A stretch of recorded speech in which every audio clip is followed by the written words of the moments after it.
you get to coach people who some might call a big deal. But you're not teaching them how to make the most money. What are you teaching them?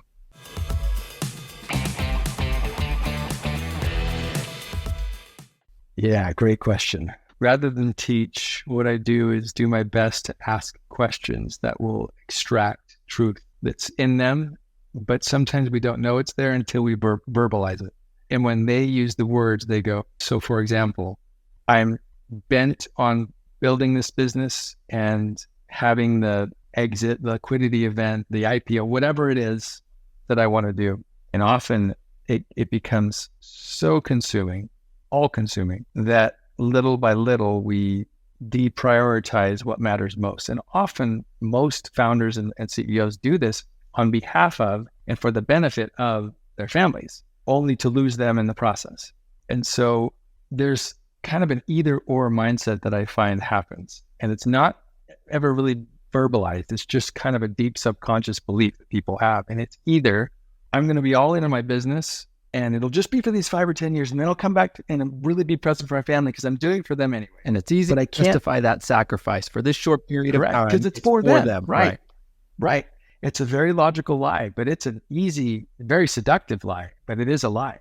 And so I will be all in on my business and my family's going to kind of suffer for a bit, but they'll thank me later.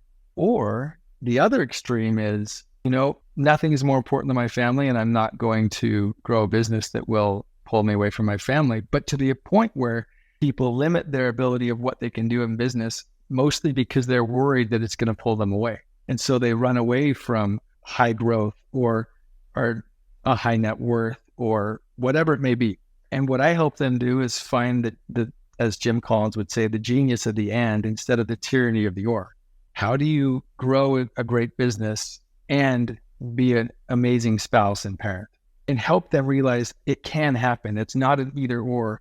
And many, when they realize it and they speak it, they go, if I'm really honest with myself, I don't think I can do both. And I break that limiting belief with them and say, let's create something different. So that's really the core of it. And so what else I do is I just really help straighten minds, and I help shift thinking, and I help people see that the story that they're telling themselves is really very logical and very, it might feel good, but it may not be totally accurate, and help challenge them. And yes, I'm happy. And yes, I love people. And because I love people, I go hard.